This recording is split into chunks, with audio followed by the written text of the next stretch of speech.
Hey, salut la team, comment ça va depuis la dernière fois? Ouais, comme vous pouvez le voir, je suis assez en forme, ou plutôt dirais-je peut-être en hyperglycémie aussi, parce que mes glycémies font beaucoup le yo-yo depuis hier. Je passe d'hypo en hyper et d'hyper en hypo. Voilà. Mais bon, on n'est pas là pour parler de ça, donc j'espère que toute votre famille, votre entourage va bien. On est là pour parler, je vais vous parler un petit peu de mon parcours scolaire. C'est quelque chose que je n'ai jamais abordé, et donc je me suis dit pourquoi pas, ça pourrait peut-être en intéresser certains. Donc on va partir de la maternelle jusqu'à ce que je me sois arrêtée. Donc déjà, j'en parle très peu parce que je ne la considère quasiment plus. Je suis dyspraxique. Mais voilà, à l'heure d'aujourd'hui, pour moi, c'est une micro-goutte d'eau dans l'océan. Donc voilà, avec tout ce que j'ai à côté, franchement, c'est une mini goutte d'eau dans l'océan. Donc la petite section.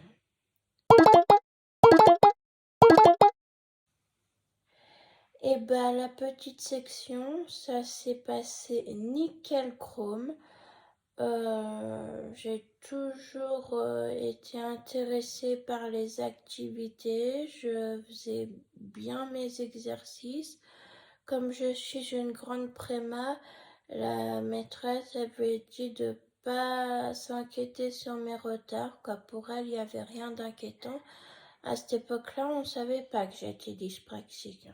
Mais voilà, comme j'étais préma, pour personne, c'était inquiétant que j'ai des petits retards par rapport aux autres. Et même moi, perso, je ne me serais pas inquiétée non plus. Si j'avais été ma mère, par exemple. Donc voilà, tout se passe bien.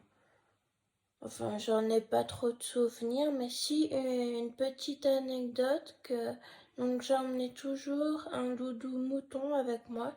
J'emmenais pas mon doudou principal. Tenez, je vais vous montrer mon doudou principal qui est toujours là, toujours avec moi. Là voilà, elle s'appelle Aïe. Voilà, première fois que vous voyez Aïe. Et donc, j'emmenais pas Aïe parce que j'avais trop peur de la perdre ou de l'abîmer, de la salir. Et puis Aïe, voilà, si je l'avais pas, et encore toujours maintenant, si je l'ai pas, je dors pas. À l'époque, je dormais pas et maintenant, on va dire que je dors pas bien. Enfin bref. Donc j'emmenais mon petit mouton que j'aimais bien, voilà, pour avoir un doudou comme les autres.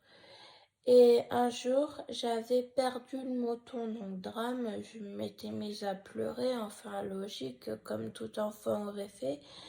Et donc du coup, la maîtresse, elle m'a prêté la peluche mascotte de la classe pour me consoler. Elle me l'avait prêtée pendant quelques jours. Et le lendemain, la TSEM a retrouvé mon petit mouton qui était sous un meuble. Voilà. Enfin voilà, une petite anecdote d'enfant. Voilà, sinon j'ai rien de plus à dire sur la petite section parce que je m'en souviens pas. Hein. Tout ce que vous ai raconté là, c'est parce qu'on me l'a raconté, sinon je me rappellerai pas. Donc voilà, maintenant nous allons passer à la moyenne section et attention, c'est là que ça se gâte. La moyenne section. Donc la moyenne section, attention, c'est peut-être une des pires, si c'est pas la pire année de mon parcours scolaire. Donc là, on va dire que ma dyspraxie commençait à plus se montrer. Et surtout, j'avais une maîtresse malveillante. J'avais des très mauvaises appréciations dans mon cahier, style, je sais plus, Fanny est fainéante, Fanny se décide enfin à travailler, alors qu'en fait, c'est que je ne vois pas comme tout le monde et je n'avais pas, voilà, parce que la dyspraxie, c'est un trouble de l'automatisation des gestes. C'est-à-dire que quand on apprend à écrire, après c'est automatisé dans le cerveau. Quelqu'un de non dyspraxique, il réfléchit plus à comment former ses lettres, etc. Alors que quand tu es dyspraxique, ça ne s'automatise jamais et ça ne s'automatisera jamais. Voilà, c'est ça que... Et donc, voilà, bon, on savait toujours pas, mais je n'étais pas du tout une petite fille fainéante, je ne l'ai jamais été. J'ai toujours été une battante depuis ma naissance, sinon je serais pas là. Cette année, voilà, elle s'est très mal passée. J'allais particulièrement très souvent au coin. Je me faisais huer par la classe, voilà, et la maîtresse me huait et faisait huer mes camarades sur moi dans la classe. Enfin voilà, des choses horribles qu'on fait pas à un enfant qui est traumatisante pour l'enfant, même si en grandissant, il s'en rappelle plus, mais sur le coup, ça doit être affreux pour l'enfant, il doit se sentir humilié, rabaissé. J'ose même pas imaginer ce que j'ai vécu, quoi. Donc voilà. Et c'est qu'au dernier jour de moyenne section qu'une maman d'un de mes camarades est venue dire à ma maman que je vivais de la maltraitance, hein, on peut appeler ça de la maltraitance, parce que pour moi c'est de la maltraitance, et sauf que elle aurait bien aimé le savoir plus tôt, parce que sinon elle m'aurait tout simplement enlevé de l'école, ce que tout parent aurait fait, enfin j'espère, parce que je rentrais chez moi manger à midi, et les après-midi, je me cramponnais à ma maman, je pleurais, je hurlais, ça je m'en souviens encore, c'est encore dans ma mémoire. Voilà, je me cramponnais à elle, je ne voulais pas retourner à l'école et ils comprenaient pas trop pourquoi, mon entourage comprenait pas trop pourquoi. Et en fait, c'est parce que le matin, j'en avais vécu des vertes et des pas mûres et que je voulais pas revivre ça l'après-midi, tout simplement. Alors que quand maman m'imprimait des fiches à la maison, tranquillement, je les faisais très bien parce que on prenait le temps, elle prenait le temps de m'expliquer et j'y arrivais très bien, voilà. Donc si elle avait su, c'est ce qu'elle aurait fait depuis toujours, quoi. Elle m'aurait fait l'école à la maison quelque part. En moyenne section, le programme est pas trop chargé, ça va, on s'en sort. Ah, voilà petite Romy Perle, mais vous ne la voyez pas. Tu viens faire un coucou? Non? Ah, elle vient de dire non. Donc, voilà. On va passer à la grande section. Ah, et voilà Romy Perle. Romy Perle, on est en vidéo, s'il te plaît. Voilà, tu peux montrer ta tête 5 minutes. Mais après, voilà, faut t'enlever, ma chérie. Allez, on passe à la grande section. Alors, la grande section, elle s'est pas trop mal passée. On va dire que c'est entre la petite section et la moyenne section. Voilà, c'est l'intermédiaire, un marron, oui. Donc, la maîtresse était plutôt pas mal, même si elle comprenait pas tout. C'est là qu'on a découvert que j'étais dyspraxique.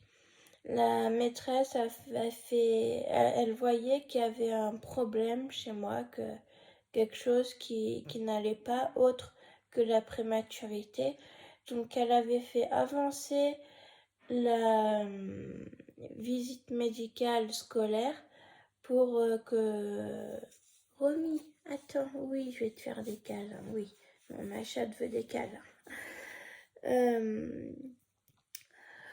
Pour que je vois des professionnels et peut-être qu'ils mettent un nom sur le problème que j'avais. Et donc c'est là que les choses se sont... Bon, après je me rappelle plus exactement du suivi que j'ai eu. Je crois que j'ai été au CAMS, mais ça c'est... Et elle fait ses griffes sur ma pochette. Non mais... Arrête, Romy.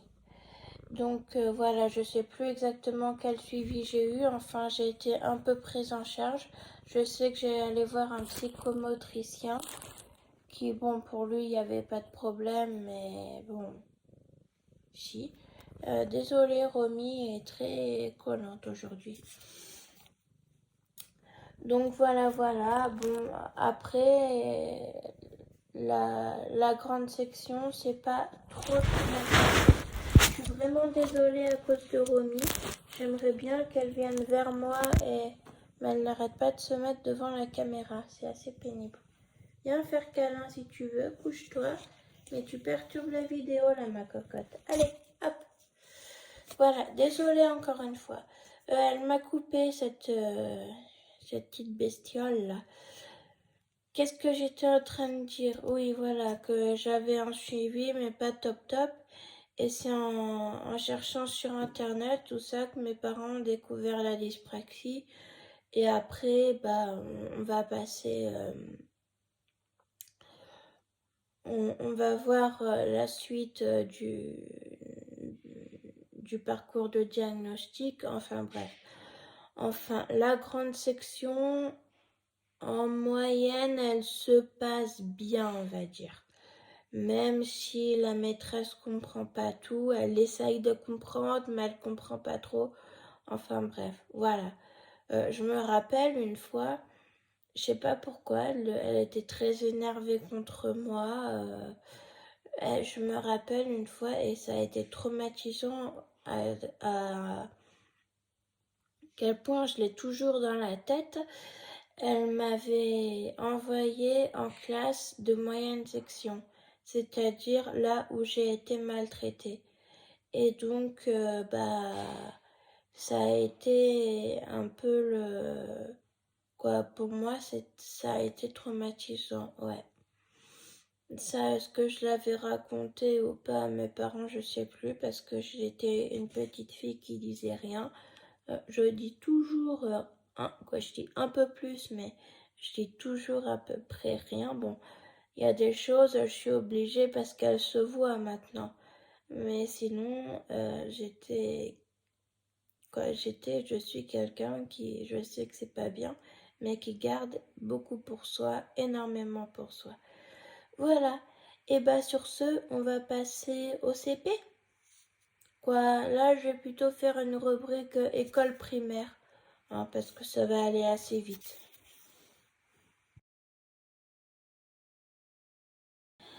Alors, le CP. Le CP, c'est là où déjà on savait que j'étais dyspraxique, le diagnostic était posé. J'ai été suivie par le CESAD où j'avais une prise en charge ergothérapeute, psychomotricienne, comment ça s'appelle? J'espère ne pas dire de bêtises, enseignant spécialisé pour revoir les exercices que j'arrivais pas à faire. Et je crois que c'est tout. Il y avait une dame aussi qui venait en CP, mais je me rappelle plus ce qu'elle faisait. Enfin bref. Donc voilà, j'avais plein d'intervenants autour de moi, quoi. J'avais aussi une AVS et une maîtresse qui était plutôt pas mal. Disons qu'elle était bien quand elle était guidée par l'équipe qui me suivait, mais je me rappelle à un moment, tout le monde avait eu des petits problèmes en même temps, je sais, c'est pas de chance. Et là, c'était un peu la cata parce que du coup, elle s'énervait, elle me criait dessus parce que elle était plus guidée, il n'y avait plus personne derrière elle pour lui dire quoi faire avec moi, comment m'aider. Donc du coup, voilà, c'était un peu compliqué cette période-là, mais voilà, ça a pas duré. En CP, on a mis en place l'ordinateur avec l'apprentissage du clavier caché par mon ergothérapeute et une coque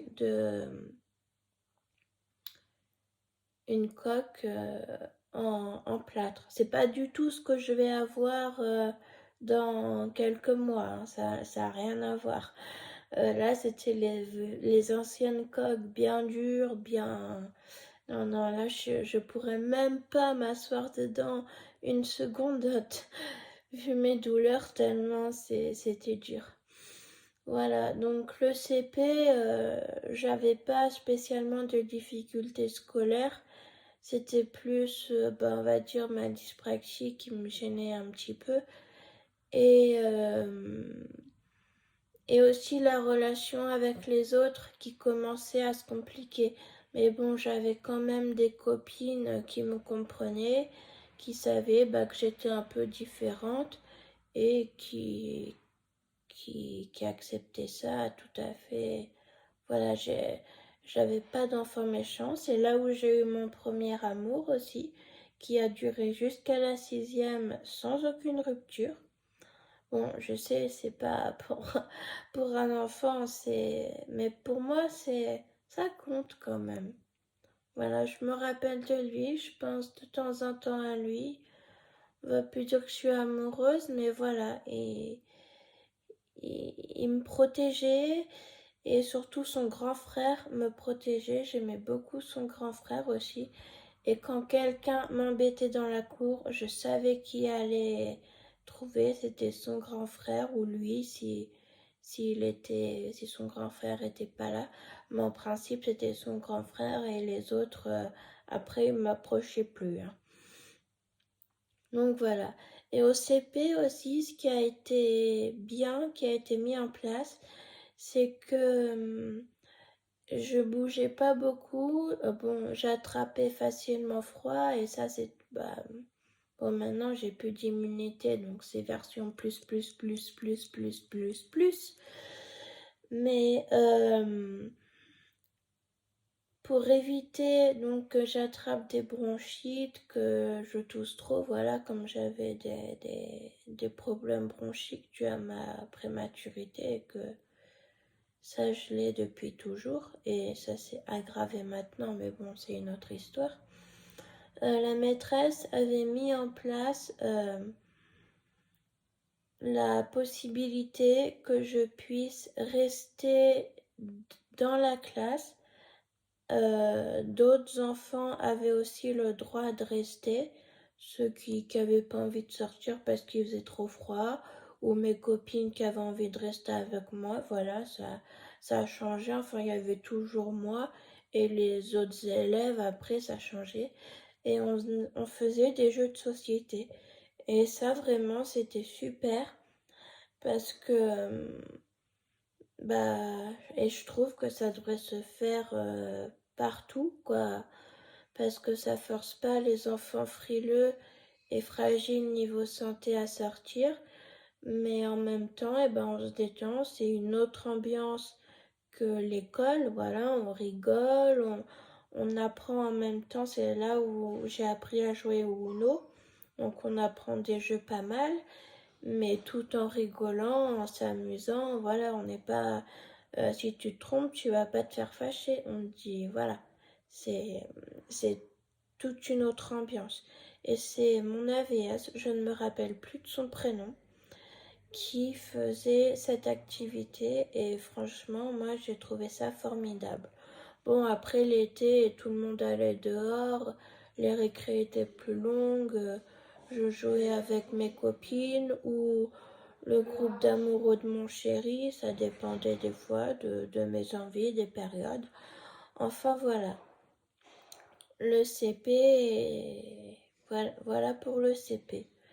Et ben le CE1 c'est assez similaire, toujours l'ordi, toujours les mêmes accompagnateurs, sauf la VS qui change et la dame dont je ne sais plus trop ce qu'elle faisait là, je la voyais plus celle-là. Voilà. Sinon, bah, niveau travail, j'étais bien. Pareil, j'avais une bonne relation avec les autres de ma classe. La plupart étaient sympas.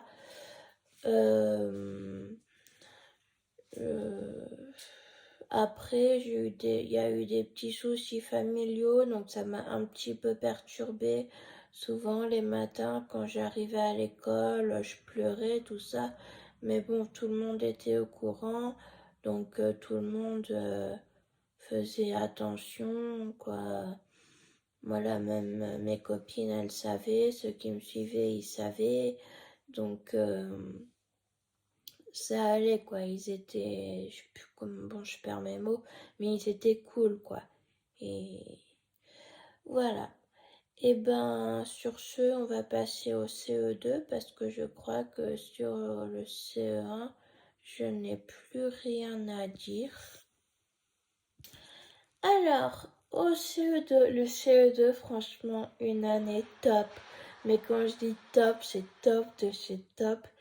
Vraiment, je dirais la meilleure année de mon parcours scolaire. Franchement, le CE2, c'était une dinguerie, c'était trop bien, quoi. Déjà, j'étais la chouchou de la maîtresse, donc forcément, quand t'es le chouchou, bah, t'as un peu, t'as un peu les privilèges, quoi. Par exemple, j'avais le droit de venir avec elle devant et de dire aux autres vous pouvez rentrer. Des fois je les faisais poireauter un peu. Voilà. Enfin, vraiment une année cool, top. Tout se passe bien. Je suis toujours suivie. J'avais 2 maîtresses cette année-là, mais que ce soit l'une ou l'autre, j'étais la chouchou. Et ils avaient tout à fait compris mon handicap. Enfin, j'ai rien de spécial à dire sur cette année parce que c'était tellement bien. On avait fait du secourisme et on avait eu des petits diplômes à la fin. Je crois qu'on avait tous réussi sauf un peut-être. Enfin bref. En tout cas, moi j'avais réussi et ça j'avais trouvé génial. On avait appris à passer une alerte, à faire les premiers soins d'une brûlure. Enfin bref, tout tout ce qui devrait être fait jusqu'au bac et qui devrait être une épreuve du bac. Enfin, ça, c'est ce qu'on pense avec mon père, parce que ça nous sert plus que les fonctions exponentielles, par exemple. On peut être amené à s'en servir à n'importe quel moment. Voilà, donc on faisait des petites mises en scène, voilà, enfin, c'était vraiment super. Ce qui m'avait fait beaucoup pleurer, c'est que ma maîtresse, elle avait fait exprès, mais franchement, elle avait pris un énorme risque. Elle s'était, elle s'était assise sur une chaise et elle s'était fait basculer en fait. Et bah du coup, il y en a qu'une qui a fait ce qu'il fallait faire. Mais sinon, tous les autres, et surtout moi, parce que j'étais particulièrement attachée à elle, vu que j'étais sa plus grande chouchou, et je m'étais mise à pleurer, j'étais inconsolable, même une fois relevée, j'étais toujours inconsolable, enfin bref, elle était vraiment top, ces maîtresses, quoi, les 2 maîtresses étaient top. Voilà, c'était vraiment une année extraordinaire, le CE2. Bah, toujours avec les mêmes accompagnants qu'au CE1, ça ne change pas. Mon AVS qui était génial et tous les autres. Voilà, franchement, le CE2, c'est tous les souvenirs que j'ai du CE2. Voilà, je crois que ouais, c'est tous les souvenirs que j'ai du CE2, mais quoi, peut-être que d'autres me viennent pas à l'esprit, mais enfin voilà, c'était une année franchement top, top de chez top. Alors, le CM1 après, CM1 c'est là que ça se gâte. Ouais, c'est là que les embrouilles commencent. Alors, en CM1, alors déjà, oui, par contre, en CE2, ce qui était un peu moins bien, c'est que j'avais perdu la bande de copines que j'avais en CP-CE1. Donc, du coup, j'étais beaucoup avec les garçons. Voilà. Et en CE1 aussi, je jouais avec un autre petit garçon handicapé.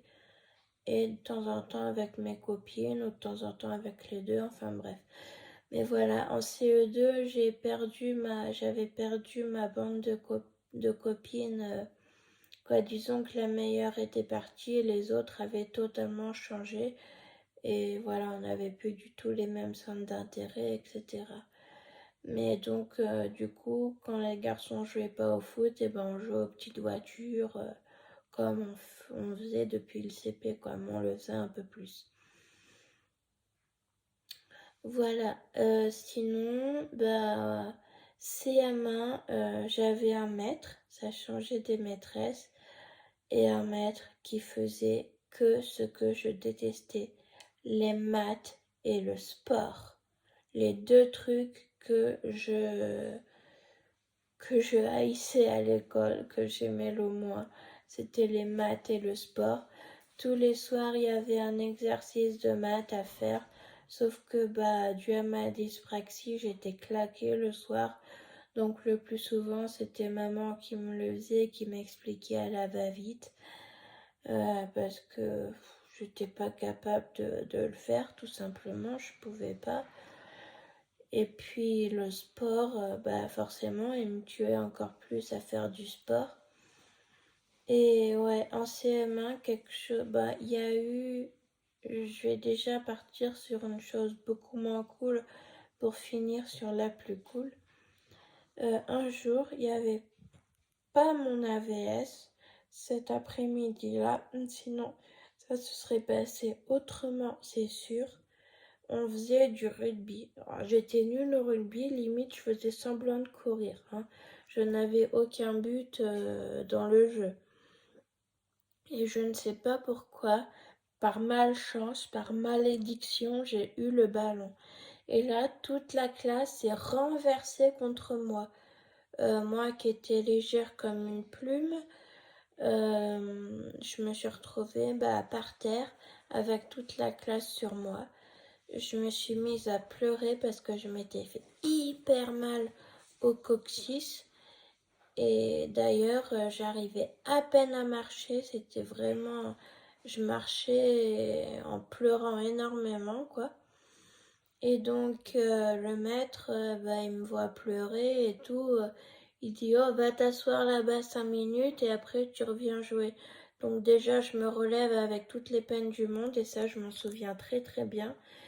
Et j'y vais et je vois qu'en marchant, j'ai très très mal.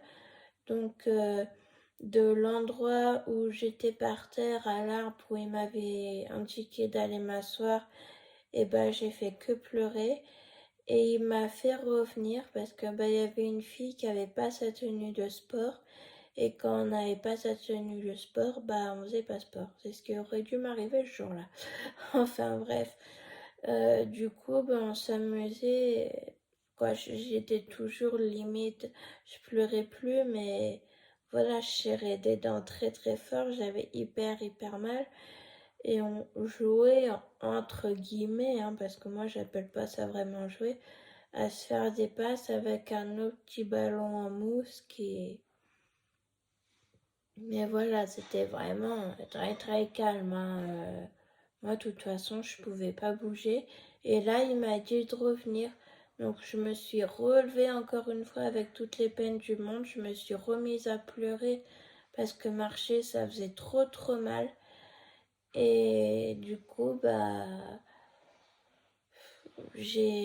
cette fois-là, j'ai essayé de marcher au rythme que je pouvais et c'est tout. Je faisais rien d'autre et surtout, je ne m'approchais pas du ballon. Bon, forcément, le trajet du stade à l'école, j'ai souffert le martyre. Et arrivé dans la cour de l'école, je vais m'asseoir contre un arbre parce qu'on avait une petite récréation. Donc, je vais m'asseoir contre un arbre, je pleure. Mais le maître, il voit ça, mais il bouge pas. Il se dit pas, elle a dû se faire vraiment mal. Faut peut-être que j'appelle ses parents ou les secours ou... Non, franchement, il s'en tape, il s'en branle total.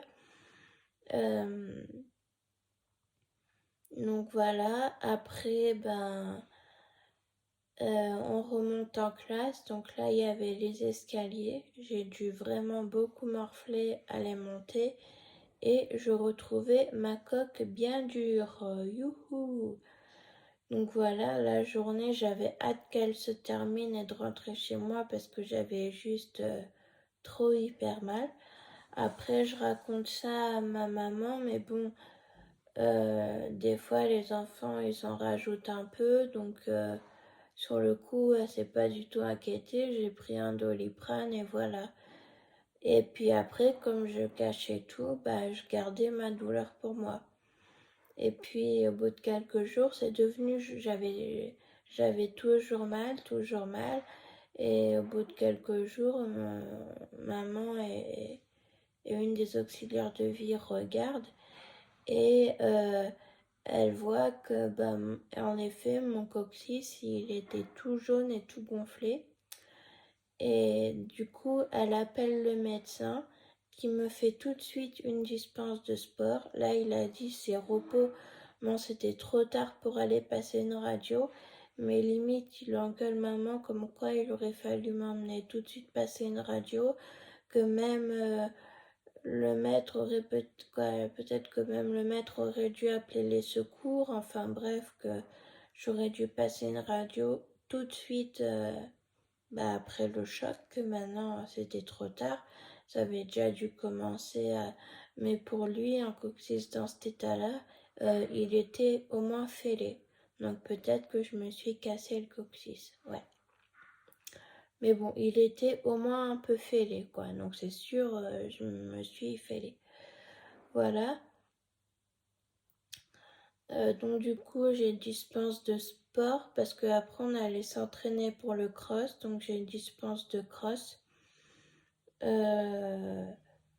Du coup, je regardais mes camarades courir, mais moi je faisais rien parce que là, le maître, il pouvait pas s'opposer à un papier du médecin. Et je raconte ça à quelques jours plus tard, j'avais psychomotricienne et je lui ai dit que je peux pas trop bouger parce que j'ai très mal au coccyx, que j'étais tombée en jouant au rugby, tout ça. Et elle est allée engueuler le maître. Comme quoi faire du rugby à des enfants de CM1, c'est n'importe quoi, qu'il aurait dû prendre ma douleur au sérieux, enfin bref. Voilà. Après, ah oui, le bon moment, c'est quand on est parti en classe découverte à la forêt de Troncé. Et là, franchement, c'était top. J'étais avec mon AVS et ma bande de copines que j'avais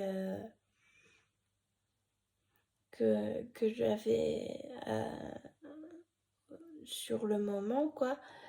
Donc on était tous dans la même chambre, voilà, c'était vraiment cool. Moi j'avais des horaires aménagés comme eux quand ils étaient en récréation, en début d'après-midi, moi j'avais sieste.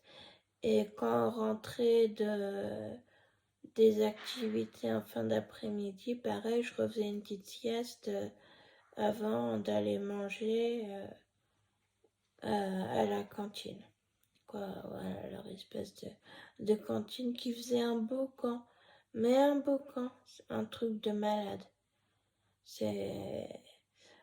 Donc j'ai toujours été hyperacousique, sûrement dû à la dyspraxie. Ça, c'est encore quelque chose qui me dérange.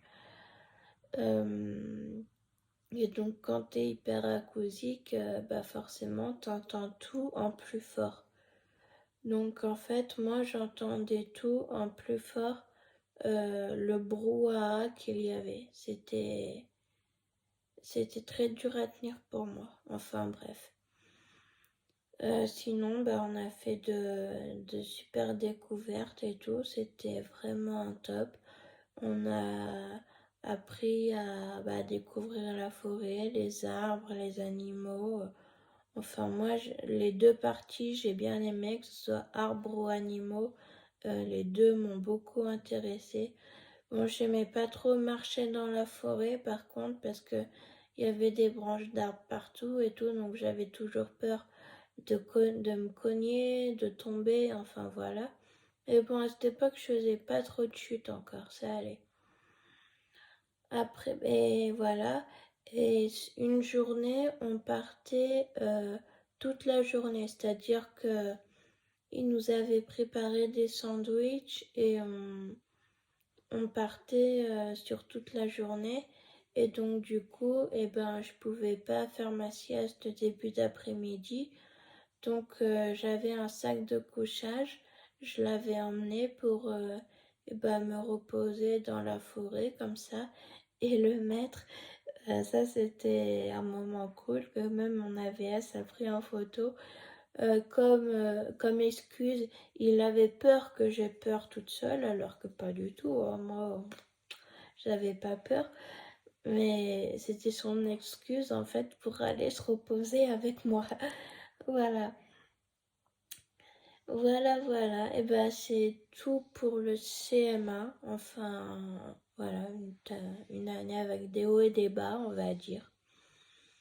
Après le CM2, ça se gâte encore plus, parce qu'en CM2, quoi, je sais plus vraiment à quelle période du CM2, enfin déjà, j'ai une maîtresse qui comprend pas grand-chose à la dyspraxie. Bon, heureusement, j'ai toujours la même AVS et les mêmes professionnels qui me suivent.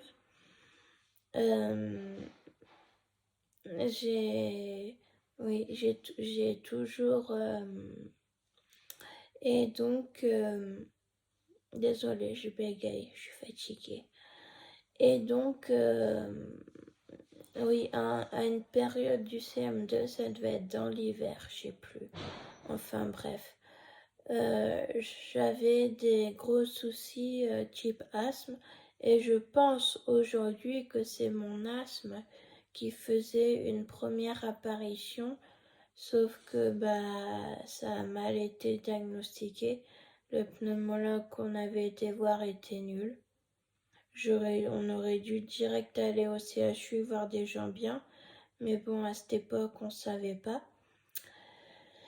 Donc, je pouvais pas faire sport, encore une fois, cette histoire de sport.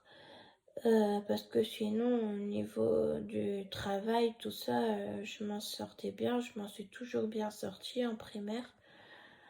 Donc ouais, c'était le sport, parce que mes parents voulaient pas que je cours. Je me réveillais en pleine nuit, je m'étouffais carrément.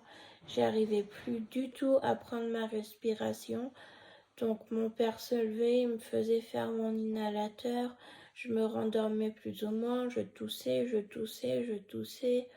Des fois j'allais dormir avec ma mère pour elle essayer de me faire dodo avec elle pour que je me rendorme un peu, mais la plupart du temps ça marchait pas.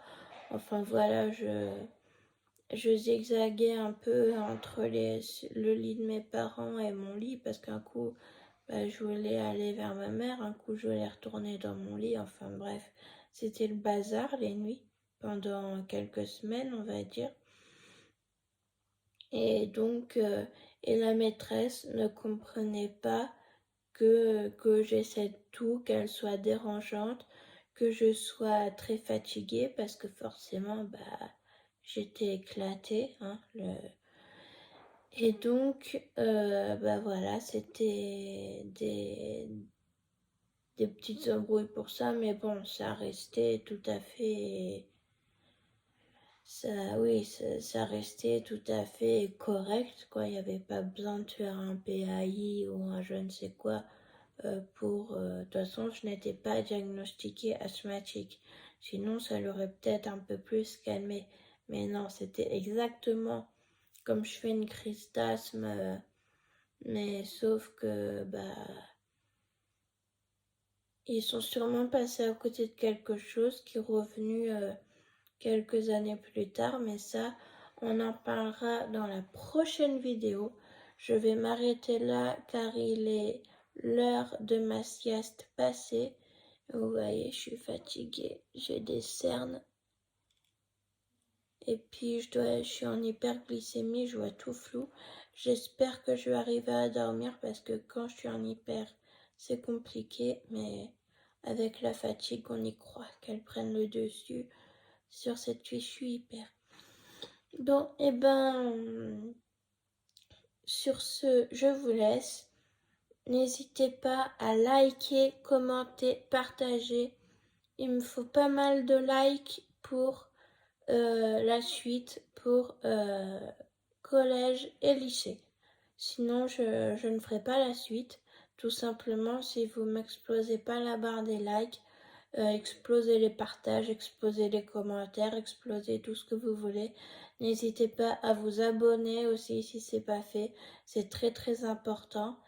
Et voilà, je vous dis à la prochaine. Ciao! Oui, je précise que cette vidéo sera montée plus tard qu'au moment où je l'ai enregistrée. Donc j'ai dit que j'allais à la sieste, etc. Et puis dans ma chambre, il fait encore jour, c'est pour ça que j'ai pu tourner dans ma chambre. Mais quand vous verrez la vidéo, j'aurai fait ma sieste depuis longtemps et, et il fera noir dehors. Voilà. Allez, bye bye!